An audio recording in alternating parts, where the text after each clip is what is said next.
Thank you very much, Randy, and let's go right back to our phone callers. Next up is Jeremiah, listening in Spencer, Iowa. Hi, Jeremiah. Hi, how are you? I'm well, thank you. How are you? I'm good.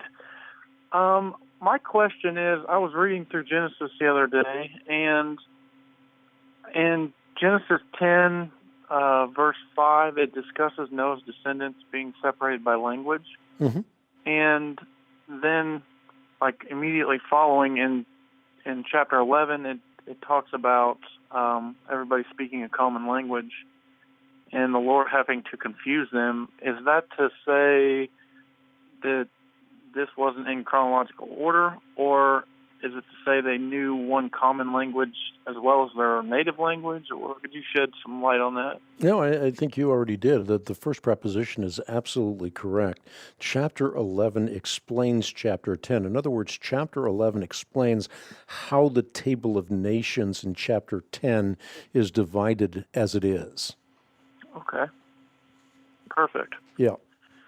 Okay, well, that helps me out, and thank you, and God bless you. You are welcome. Thank you so much. And, one of the things that I want to point out is that post-Gutenberg, we are primarily people of the printed page.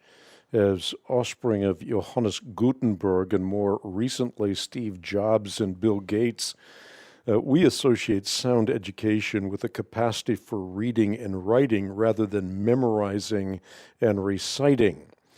But that's not the way it was with the ancients. In a predominantly oral culture, people practiced the principles of memory.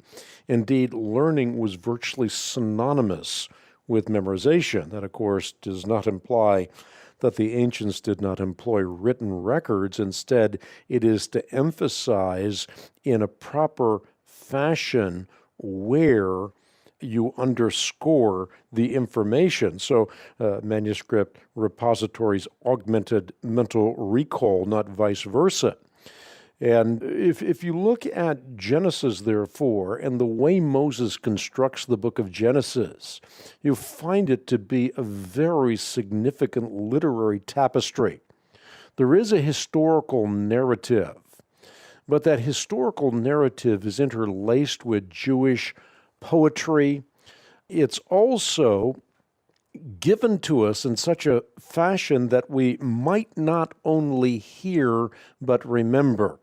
So think about the fact that you have the creation of God, memorably associated with the everyday cycle of living. Not a chronology of creation, but a hierarchy of creation, so that in every 24-hour period of time, we might remember God as the creator of all things, and that we might remember that we were uniquely created as a privileged species. It's one of the DVDs that we're so excited about, Privileged Species, how the cosmos is designed for human life. But you see many other memorable tools that are employed by Moses. He has 10 generations prior to the flood. He has 10 generations after the flood. So the idea here is symmetry. It's given to us with a balance that enhances the material being memorized. So it's not a sequence, but it's a symmetry. Again, you see the same idea with respect to the question that was just asked. You have the Tower of Babel explaining the table of nations that given to us in Genesis chapter 10. Other things could be mentioned. For example, Moses gives us the themes that he's covering, so you can remember them with your 10 fingers. So you have primeval history with 5 of your fingers, and then you have the patriarchs with the other 5 of your fingers. So you can remember, for example, the primeval history, the account of the heavens and the earth. That's one. The other finger, Noah. Other finger, Noah's sons. Then Shem, the father of the ancient Near East. So you start with the creation account, and then you have those 4 accounts, and you can remember them with your 5 fingers.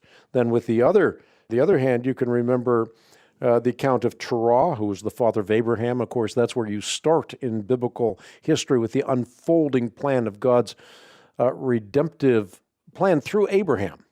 You have the precursor to that in the proto-evangel, but Abraham, the father or the son of Terah, is the great patriarch. He becomes Abraham, his name being changed from Abram, Abram meaning the father of many nations, through whom all the peoples of the world will be blessed.